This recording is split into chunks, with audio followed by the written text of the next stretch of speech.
Hello and welcome to the Guitar Hang Podcast. I'm your host, John Stancore. Well, it's Season 8, Episode 10, and today we're joined by incredible guitarist Gary Hoey. Gary and I talk about his upcoming 30th anniversary tour celebrating the classic Ho Ho Hoey Christmas album, as well as his most recent release, Avalanche. We talk about the influences that shaped his unique style and his early journey into music that set the stage for a diverse and successful career. So grab your guitar, sit back and hang with us. It's Gary Hoey right here on the Guitar Hang Podcast. It's hard to believe 30 years of the Ho Ho Hoey album. That's pretty. I remember very clearly teaching at a guitar store, Buddy Rogers music, and hearing that for the first time, thinking, "Damn, that is really amazing. That's great." Awesome, thank you. Yeah, 30 years. It's like, where did it go? It's crazy to think about, but it's not really because my career kicked off in the early 90s. Really, I started kind of coming out to the West Coast in the mid to late 80s. Yeah. But it was sort of when things were taking off, and my guitar slinging ways were going, and I had the hit with Hocus Pocus and all that stuff. So it just sort of made sense, for me, because growing up, near Boston, and my mom being a big Christmas person, and Yeah. just the Christmas music was a big part of my life. So I loved holiday music, but I loved, just doing something different with it. So that's what I think made it unique, was because I really didn't know what the heck I was doing. I just thought, hey, what if I take these pretty melodies and I add some heavy, like Black Sabbath type riffs in the background, make people kind of come into the music through, I always would play like a different riff in the beginning that you wouldn't know what it was until the song came in. Right. And so that was sort of my approach. But it came from the heart, and it was something I really loved, sitting and creating the arrangements and thinking like, am I going to do it like, like Van Halen, or am I going to do it like Dio, or am I going to do it like country western, blues, or whatever style. It was real exciting. Yeah.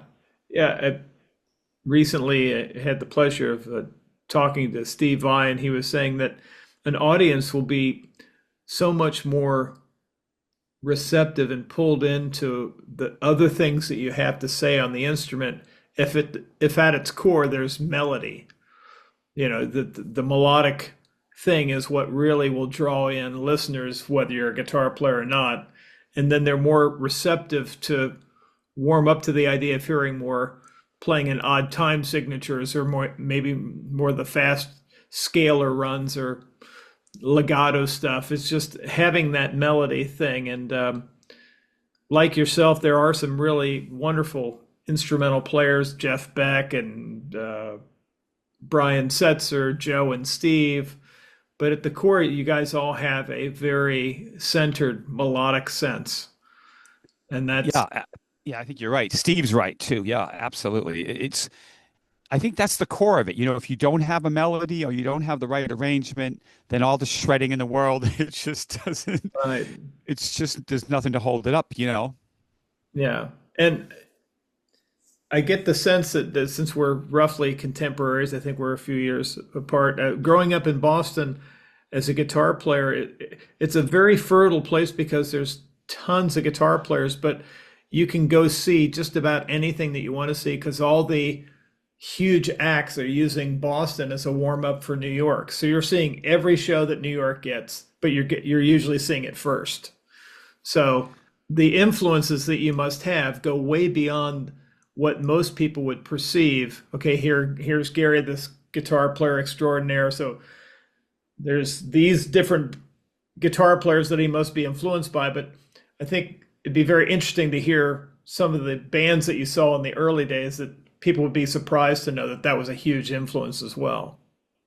Yeah, absolutely. Boston was a very big music city, very big, influential in the world of rock and roll and everything. And so I think I was fortunate because I was coming up in the 70s. Yeah. And I was a teenager. We were talking about age. I just turned 65 on the 23rd of August. But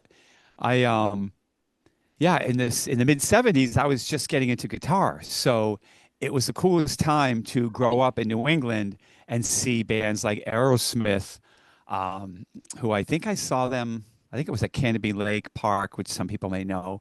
They did an outdoor thing, and it wasn't that much money, but they were just coming up, and we were all. A lot of bands were down in Cambridge at the Cambridge Music Complex. If anybody knows that place, it was just a row of rehearsal rooms, and then there'd be a bunch of big rooms for like bands like Aerosmith, Yeah. And I remember Joe Perry coming in before the band, warming up.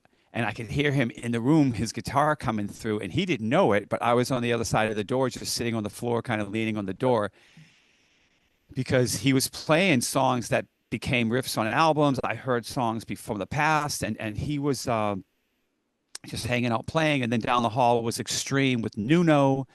Um, and I literally remember the first day I met Nuno. I was walking down the hall, and I knew Extreme, the band was in Boston, but he and I had never actually met.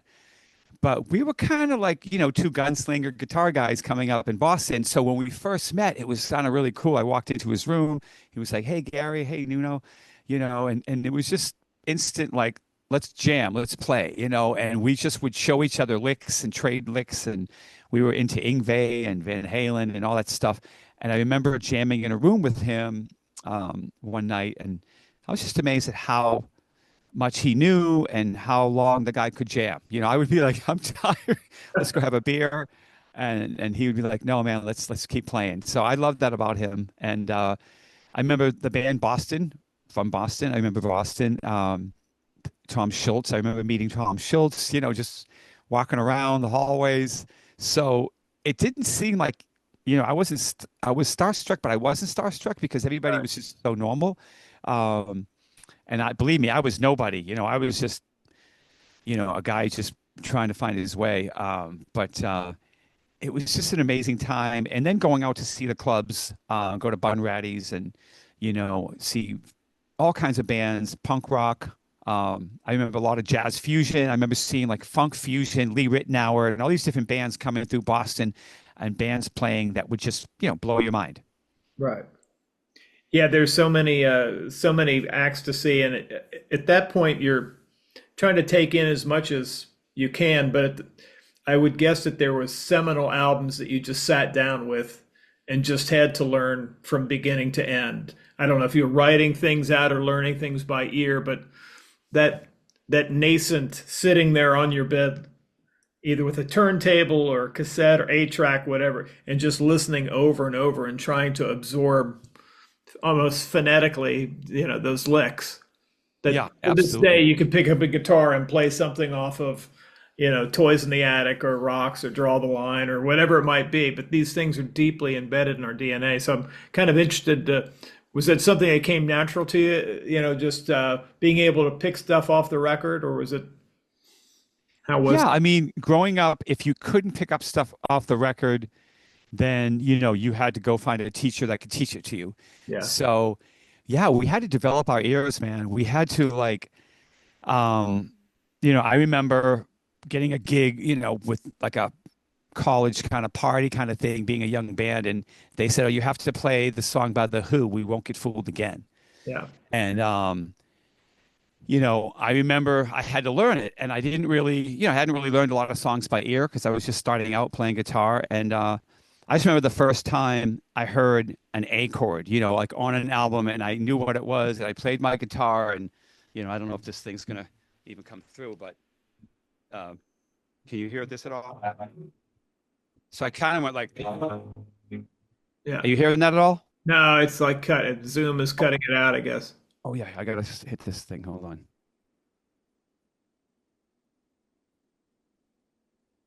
Isn't like a setting I have to hit, right? I think Is it so. is it on my end or your end, or I don't know.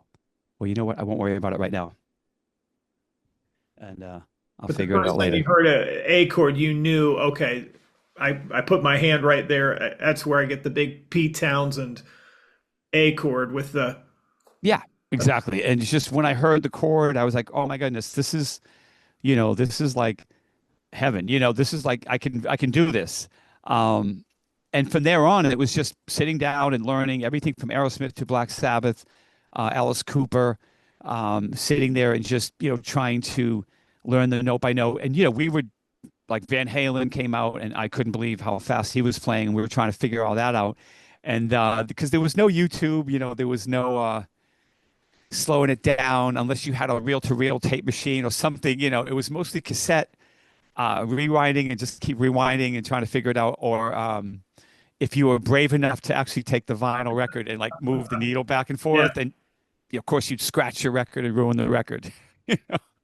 Yeah, there were you just had I think what for us because it was pre-tablature, and when tablature started coming around, it was very primitive and really pretty inaccurate. I remember some of the first Guitar for the Practicing Musician magazine transcriptions are like, that's not right. That. So it just, you really had to desperately want it. But I tell students now that the time that you spend to absorb songs and putting it in your own penmanship and figuring it out your own way, even if you Yeah, don't get it right exactly, it will yeah, lead you and pay off in some other way, because it might be some of the greatest licks that we love were yeah.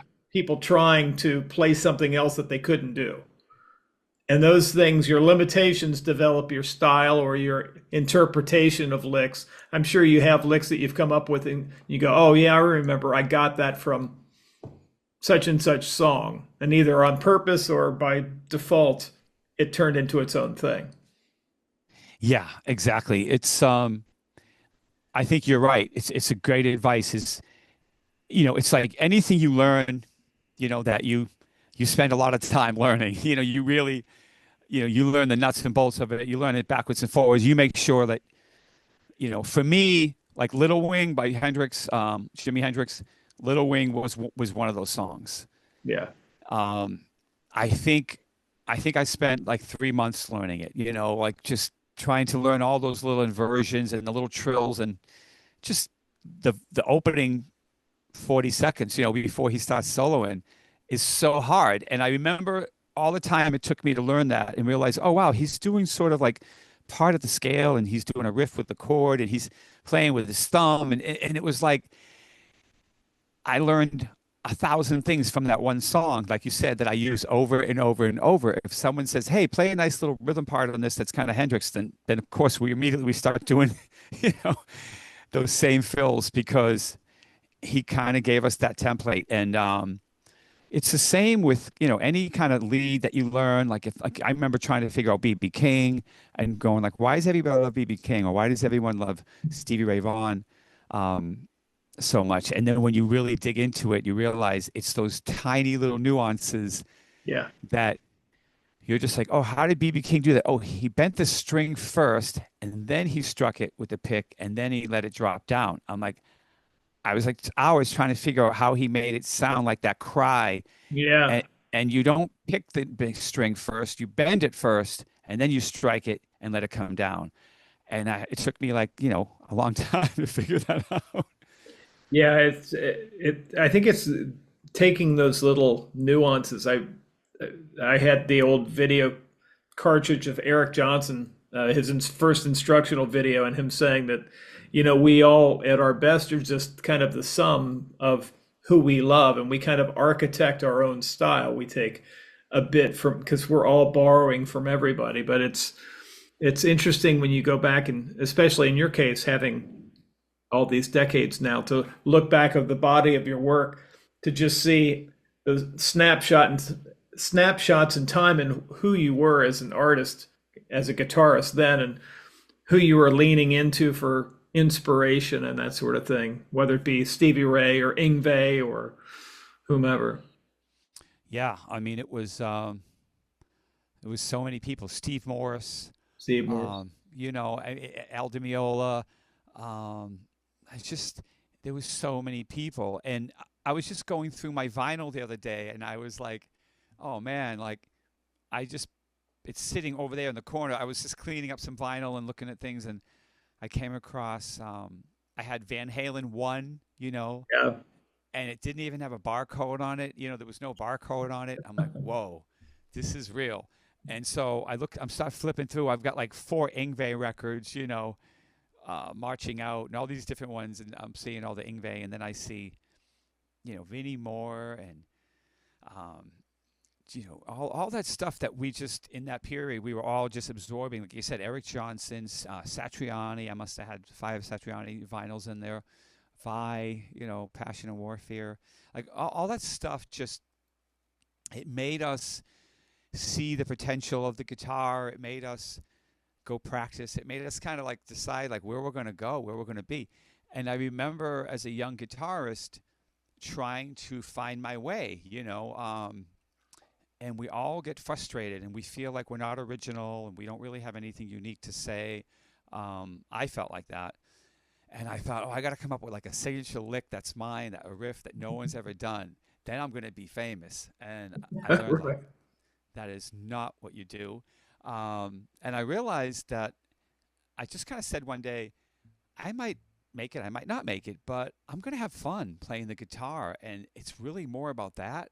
And I Right. said, yeah, I might play a little bit like Hendrix. I might play a little bit like Eddie. I might play a little like Stevie Ray. I'm going to throw it all together and just be myself. And I still don't even know what my style is, but people say they know what it is. And it's just, like if you get out of your own way and you just do what you do, it's kind of like a fingerprint. No one has the same fingerprint. And that becomes, who you are. And everyone has a different vibrato. If you listen to Angus Young, he's got a fast vibrato. And you listen to other people, they have a slow vibrato. So that to me, again, tells me what a guitar player sounds like when I hear their vibrato. And then I think it's your body of work. You know what I mean? It's your body of work. Too many guitar players don't give themselves credit, so they don't finish what they're trying to do. They don't execute it. They don't think there's any chances. But now there's the internet. There's a lot of chances to get it out there and do your music. When we were starting out, if you didn't have a record deal, you really couldn't do anything. So there's a lot of opportunity, but you got to hustle. You got to work hard, and you've got to put out music and don't do what I did and like wait for 5 years to put out a record, but but get down and just go, okay, I'm going to show people what I can do, and then do your best, and then do the next one and do the next one, and then you have a body of work, and then you can look back and get better as you go, and don't get so married to everything because it's just a snapshot in time. This is where I'm at right now. Yeah.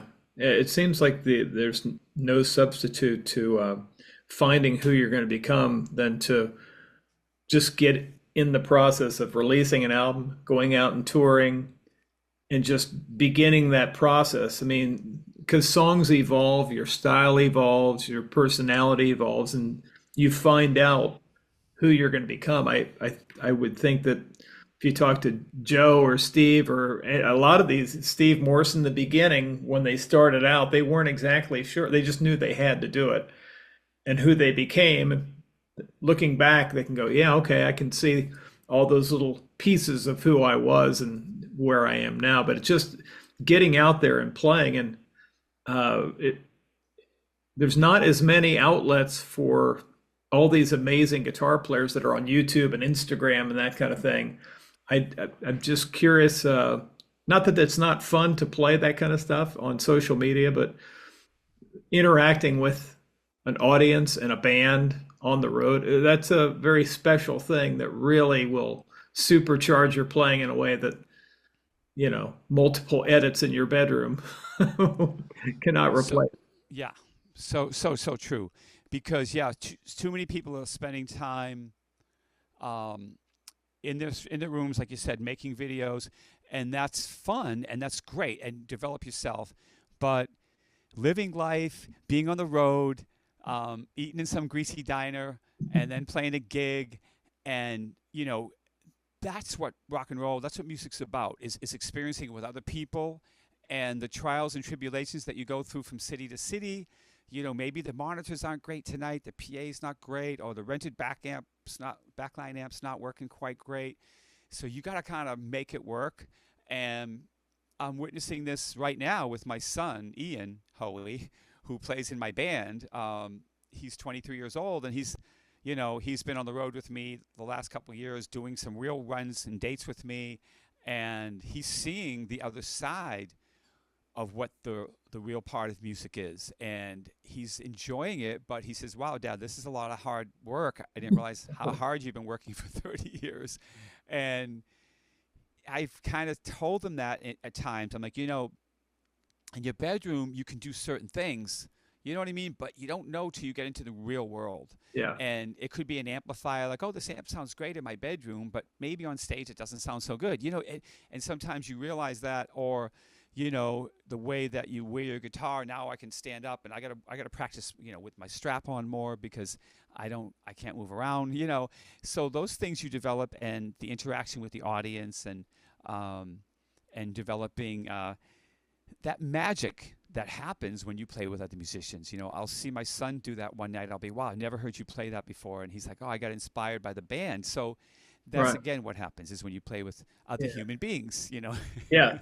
It's a beautiful thing to have and share with one another, because you're getting the benefit of having family or your son on the road, but he's getting the benefit of just supercharging his musicality. So it'll be very exciting to see how he takes this and evolves into comes into his own being as a musician.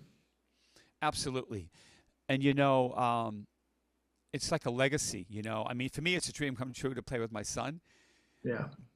but it's a legacy that so many artists don't always get to do. But when they do, it's a beautiful thing. Like Dweezil Zappa, who's a friend, and Dwayne Allman's son, Devin Allman, who's my friend, and all these musicians who are out there following in their father's footsteps, or they're carrying on that legacy. To me, if you have somebody in the family business that goes, hey, Dad, I'll take over the bagel business, whatever it is, to me, that's what it is. Like, I took 30 years to build my business, Right. and my brand, and to connect with my fans and feed my kids, feed my family. And it's been a hard road at times. Any musician will tell you that. There's always those hard times when you go, how am I going to make this work? I'm a musician, or if you want to, your wife stays home, or whatever it is, the kids are trying to be home. It's like you have to have that faith. You got to have that faith. You got to just be like, you know what? I'm going to get up and keep doing the work. And then all of a sudden, everything comes together. It's just an amazing thing how life works when you just believe and just get out there and do it. Yeah. With that, in that spirit, is there anybody that was mentoring you along the way? Because it seems at a young age, you kind of had a kind of a handle on where you were headed, in terms of, at the time that you got started, it was maybe the epicenter of the guitar hero. At that time, in the late 80s, early 90s, there were more guitar heroes than you could count. I mean, we could sit here for 20 minutes counting, but you seemed to go on a path that you felt like, okay, you weren't trying to. When I listen to your records, I don't hear you trying to be anybody. You seem to have a real handle on that. Was that something that somebody helped you with as a mentor, maybe from a local scene, or maybe a famous musician that you encountered that kind of helped, like, be yourself? Not so much. I mean, I definitely was influenced a lot by the music I listened to, like Jeff Beck. If you listen to my first breakthrough album, which was Animal Instinct with Hocus Pocus, the hit on it, throughout that album, I sort of tried to, pay homage to Jeff Beck when I did Fade to Blue, and Texas Sun was my tribute to Stevie Ray Vaughan, because he passed away. So that was my tribute to him, playing it with a Strat, my friend's old Strat through an old amp, an old Fender amp. And so if you listen to the album, there's a lot of even George Benson. I listen to a lot of George Benson. If you listen to the song Birch Lounge, it's very George Benson. So all my influences on that record were me going, okay, this is kind of where I come from. And there's some shredding and stuff like that. But I think it sort of gave my album this melodic content a little bit, like you were talking about earlier, that melody. Yeah. And, you know what I mean? I wanted arrangements. and I didn't want songs that were just chord progressions that gave me an excuse to Right. shred. Right. I'm like, where's the song going? Like, is it saying anything? Yeah. And so my songs always start with me either playing a cool chord progression that makes me go, oh, Peace Pipe. When I wrote the song Peace Pipe, I had this cool thing going. Let me see if the guitar is going here. Probably not, but can you hear this at all? All right. So I was doing this little picking thing where I was just kind of going like,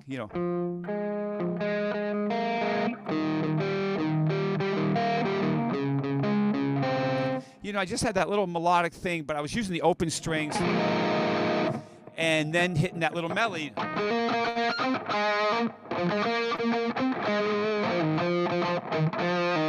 It almost has a little bit of an R&B kind of soul feel to it. Yeah. And that was kind of me just going, I've got to have something to bite onto that feels like a song, and I think Joe Satriani does that really well with his songs. It always had a feeling like a singer could be singing it. Right. And so if anybody was my mentor, it was him, it was Eric Johnson, Steve Vai, it was the people I was listening to, because I grew up, with very humble beginnings and, pretty much had to fight for everything I had. And so I look at my son and I say, wow, you're walking into a tour, here's your amp, here's your guitar. He's already stole my best guitars, all my best acoustics are gone. And I love it, when he took my 70-something Les Paul and brought it in the house and now he's playing it all the time.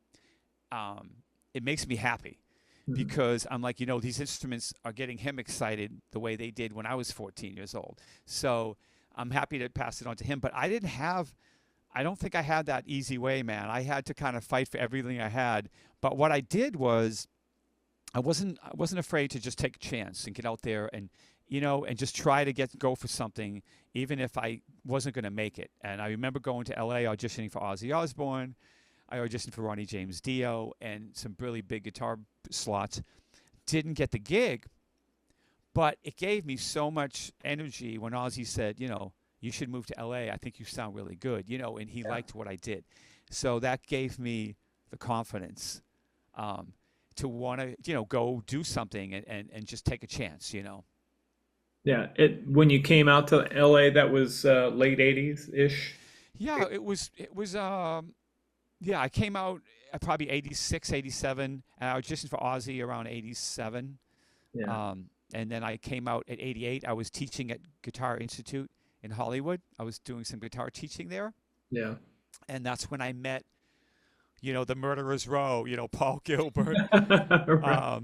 Frank Gambale, Joe DiOrio, like all the guys were just in a line. And I was just like, whoa, this is awesome to play with these guys and be teaching and doing what I was doing.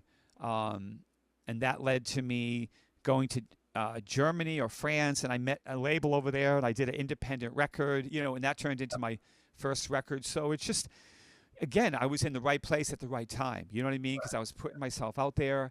And if someone said, hey, do you want to do something? There's not any money or there's not much money. I would still go do it, And I want to encourage young musicians is don't always think about the money, because sometimes relationships can lead to money and things can lead to money. Don't worry about it. Yeah. And yeah, going to GIT at that particular time, talking about Murderers Row, I mean, there were so many of the students, but I mean, you had Don Mock and Keith Wyatt and Frank and Paul. Yeah, the list goes on and on, but everybody had their unique path. So maybe that was also, that had a thing. You could kind of see where some of the other people had jettisoned from GIT into Chick Corea's band, or Paul Gilbert with, Razor X and Mr. Big and all that kind of stuff. So you could kind of see that this was a great springboard to be. I think sometimes when by proxy, by being around greatness, it inspires in you something. And it's, even though we always, as guitar players, compare ourselves to other players, we realize the possibility is there with a lot of hard work. Yeah. Oh, absolutely. And you see that there's no easy way. There's no quick solution potion. You got to put in the hours, you got to put in the work. But I think all of us will agree, when guitar was that exciting and that period, it didn't feel like work. When we were playing 10 hours a day and we were just trying to master the instrument, it was like, okay, I got to do this and then I got to master that. And so it felt like there was always something to work on. And for me, I tried to break it up into hours. I would say, okay, I'm going to work on this for an hour or so, and then I would always break things up with like improvising and trying to learn music by ear. Like, okay, I'm going to try to figure something out and develop the musical side of things, because if you just play scales all the time, it doesn't really go anywhere. Have you ever noticed, like, if you sit there doing exercises a lot, you can almost feel like you're getting slower, or you almost feel like you're struggling more. But if you just stop doing that and you just play your guitar, Right. like I can struggle to play something at 150 beats a minute just sitting there with a metronome. But if I put a song on at 150 beats a minute, all of a sudden I Right. can come up with a million ideas. Right. But sitting by myself, just going tick, tick, tick with a metronome, I find it sometimes inhibits me, but it also can push you, to get better, because you need to push your tempos, and especially with swing stuff. Like I'm always working on trying to play swing at a faster tempo, because that's sort of the thing I learned from Eddie Van Halen, that you got to work on it. You got to practice it, and I'll do that a lot in the morning, just practice and try to play some triplets fast, Yeah, that's what I really admired about Ed and many other players that came from a thing of being in a trio essentially, but spending a lot of time playing rhythm. And when they solo, if you listen to if you solo the track of them soloing, you get such a sense of the swing and the pulse of what they're playing.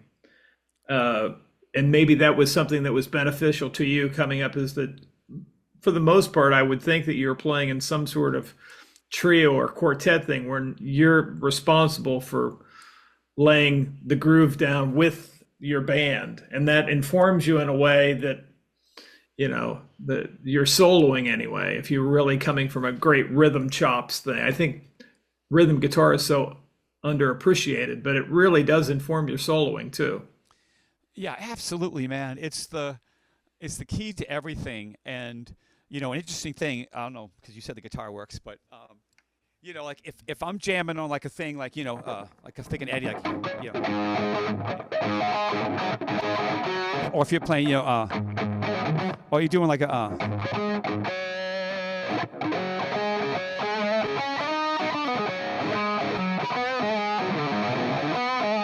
have a song called "Boss You Around," and a little riff. I'm always going like.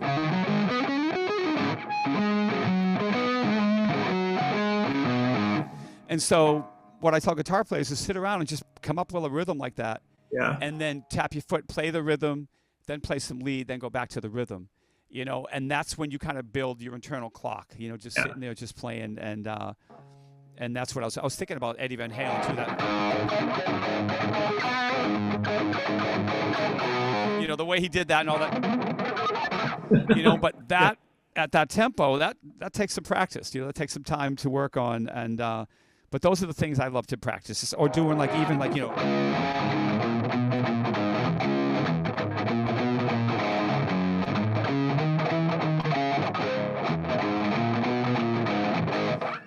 just like a boogie like that, and then start sitting there playing and do all the,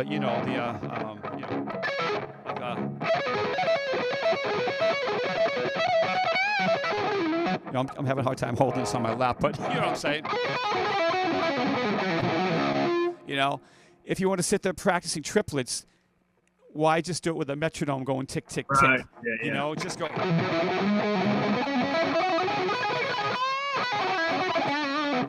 Do a little bit of that, and then go back to the 4 chord.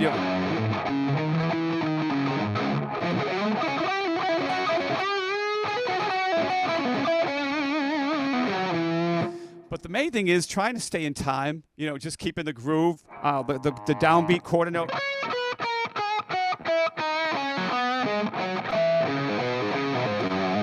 Sometimes I'll just play things on the downbeat to kind of get me back to the root of the beat. But yeah, my thing is try to practice making it musical. Try to make it a musical thing instead of always thinking we have to just, play up and down a scale. Like if you're going to play an E minor, just play a little E minor progression or something, and then play over it, and try to work that creative part of your brain, the improvisational side of what you're doing, and that will make you more connected to what you're playing. Yeah. I always try to get students to do what you're describing, come up with riffs where they have to be accountable for the time and the pulse. So if they're tapping their feet, they can feel the groove, because if they can internalize a pocket, there's a good chance that the listener is going to pick up on that too. If it's really strong, it's very infectious. And it gets back to that whole thing of it's so difficult these days to impress other guitar players, and it's just kind of a waste of time. But the average music listener, I mean, think of all the guitar players that non-musicians like our parents probably, or grandparents could even love, or people that are far removed from the guitar. Billy Gibbons, Stevie Ray Vaughan, whose groove is just so undeniable. There's just something, or even Eddie. You don't have to be a guitar shred aficionado to appreciate just how infectious his pulse is, or his pocket. So it's in this day and age, it's really difficult to break out of the mindset of more notes faster, but there's something to be said for just trying to find something that is universal. Absolutely. And that comes from, like you said, the riff, the foundation of the riff, because when Billy Gibbons was playing, Waiting for the Bus or whatever, it's like the groove, the pocket of those riffs, to me, is what people should be searching for. And that could be in like the coolest groove on your sampler or in your library on your laptop. So don't think, you can't still come up with it, but just find a really cool groove that's going to inspire you to maybe play a riff that's going to sound a little different because of the groove that you're playing it against, So we have to kind of use the tools that we have to inspire us. Like I'm playing around with the Fender Tone Master Pro. It's a multi-effects thing that I'm working with, and I'm going to do some workshops for Fender with it. But I've been playing around with that, and it's got some really inspiring sounds inside it, that you hear it and you go, wow, this is inspiring. It's just making you want to create and do something different. And that's where I love the tools of technology, the way that we can use them and take guitar to a different place. I mean, I don't know if you've heard Bumblefoot's new record, but yeah, I just interviewed him a few months ago. It's really great. It's got Brian May and Steve on it. Yeah. So it's got some great people on it. And the sounds he came out with are just out of this world. They're just like, you're like, what is he doing? Is that a guitar? Is that not a guitar? Right. So hats off to him. He's a good friend, but it's just, that's to me is when people are taking the guitar and they're saying, yeah, this is what's been done, but hey, let's try to do something different. And that's, that inspires me. So we have to all keep pushing that envelope to explore and keep the melody at the front of it, I hope. Yeah, exactly. For your touring, do you have you made any concessions for the practical use of some of the newer tools, or are you still relying on more of the traditional tube amps and pedals and that kind of thing? Or be interested to hear how your concept of practicality versus being a tone chaser comes into Absolutely. play. I mean, I've been using live, the Eddie Van Halen, the EVH amps since they came out. Not the original PV 5150s, but when Eddie went over to Fender. Yeah. I started using the original 5153, which I love, and I have a couple 100 watts, and I have a 50 watt, which sounds great. And I know Wolfgang's been touring a lot with 50 watts. Yeah. And I have a Stealth, which is super evil. The Stealth is just like, oh my goodness, that's just like for the heavier bands, but I still love it. The Blue Channel, I record with it a lot. But it's interesting you should say that, because touring is definitely becoming more interesting. I fly my 50 watt head a lot because it's just right under 50 pounds. So I can put it in a fly case. So I do fly that around the country if I have to do a fly date, and I'll just get a 412 cabinet brought in.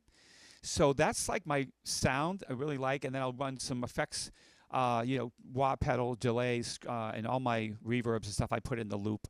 And then I'll use a few different distortion pedals. I use the Time Machine delay that Joe Satriani gave me. Yeah. We were trading pedals a while back. And so I have some cool pedals that I love to use, but I've been playing around with this Tone Master Pro, thinking about maybe taking it out on some fly dates and running it into the PA, and then, running an amp, like a rental amp, and kind of messing around with that and seeing if that'll work. Yeah. And I find if I don't pick too many sounds, if I just pick a handful that I can work with, I won't get lost in the shuffle. You know what I'm saying? Because these things, you start hitting too many sounds and all of a sudden it just gets crazy. Yeah. Yeah. It's, sometimes it's best to just pick a few patches just to see, okay, is this thing going to work for me or not? Yeah. But that is a challenge, and just trying to find something where you feel like you're able to put across your conception of tone to an audience, and that's something that you're feeling.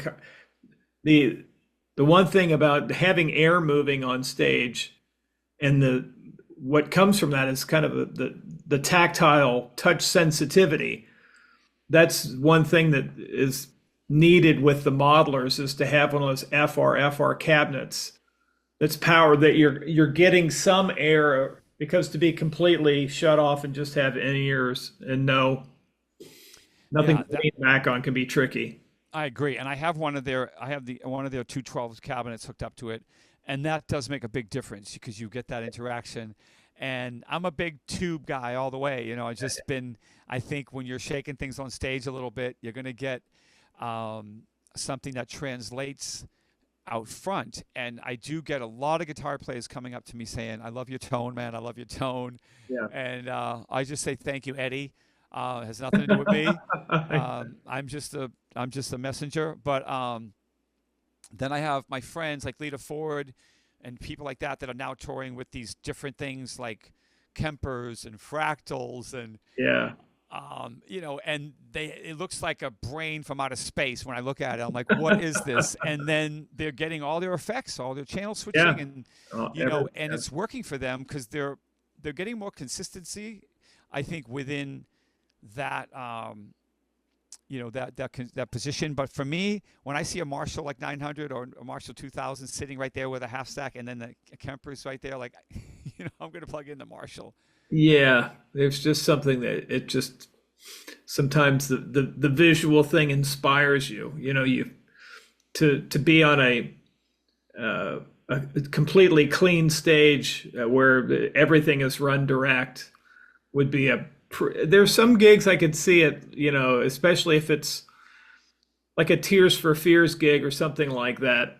But something where the guitar is so present, like a Van Halen thing, having that air move in a 412 combo or a 412 cabinet. Yes. Yes. Yeah. Well, that's rock and roll, man. It's becoming. We walk up to the side of the stage to go see a friend play, and you're like, I can't hear nothing because everybody's got the in-ears and everything's going direct. And I've been touring with Lou Graham, the voice of Foreigner, and he has Ben, his brother, has the plexiglass shields around the drums, and so we're doing as much as we can to control the sound, but I still have a half stack, and Lou loves it. He's like, he still wants to hear that Marshall on stage, and and that makes me happy because that's what Foreigner was about, was that rock and roll sound. Right. But I'm not afraid, I'm not afraid to go with the future. If I'm in a situation where someone says, "Hey man, we got to go direct," you can find ways of tweaking these digital amps to make them sound a little warmer. You can do little things to help them to get more vintage sounding, I think. And that's what I hope. Because sometimes when I see somebody with an amp, a processor thing, by the end of the night, my ears are going like, okay, I can hear it now. Like for a few songs, it's okay. But sometimes as the night goes on, I'm like, okay, this is getting fatiguing. Yeah, there is. I can't quite, my ears, I couldn't tell you. I know I've got some friends that are studio whiz that could tell you exactly what frequency is, the discrepancy when it comes to these things. But all I know is how it feels. So Yes. I've got a quad cortex right next to me that I have to program for a gig, and it's going to be fine. But I would much prefer standing in front of the feeling of the air moving on stage. So What about even like, because I travel a lot and they'll have combo amps. They'll have like a mhm. deluxe reverb or like a Fender Twin or a Blues DeVille. And I'm even thinking about just, running something like a Fender Tonemaster Pro into the PA, into Yeah, monitors, yeah, and then it has a direct out where you can just go right into an amp and yeah, choose to either send some effects in it with yeah, with the stomp boxes, or you can just send it clean. And that's something I'm thinking about too. But way back in the early '90s when I just had a hit with Hocus Pocus and I was going on tour, yeah, a couple situations came up where I had to fly. I couldn't take a band, and I played with Brian May from Queen. I played with Ted Nugent, yeah, and I went out on stage with a DAT machine, and I had backing tracks playing, and I believe I had a Rocktron preamp. It might have been a Chameleon or one of their preamps, a Prophecy or whatever it was, and I was going direct into the PA. It was that down and dirty, and they had the monitors coming back, and I was playing to the tracks, and I was so ahead of the game, man. Back then, I was basically doing what people are doing now, yeah, and I realized how chunky my guitar sounded because it was getting full frequency response into the yeah, PA instead of a microphone just trying to pick up yeah, a certain frequency. And yeah, that's what I think is happening with a lot of these bands is, that are using it live is they're getting full frequency response or as much as they can, and they're getting kind of like this chunkier low end, and they're getting like a little bit more attack with everything, and the effects sound more beautiful because it's all coming through the whole thing. So yeah, it could be a really cool future, if we handle it right. It could be really fun. yeah. Yeah, awesome, man. Thank you so much. Give my best to the family. I will, brother. I'll pass it on, and God bless you, my friend. Thank you. God bless. I'll talk to you soon. Have a great rest of your day. All right, brother. Well, that wraps up another episode of the Guitar Hang podcast. Huge thanks to Gary for joining me and sharing his stories, insights, and of course his exciting plans for the upcoming Ho Ho Hoey 30th anniversary tour. If you enjoyed this episode, be sure to subscribe, leave a review, and check out some past Guitar Hang podcast episodes. I'm John. We'll see you next time. Keep playing, keep listening, and we'll talk soon.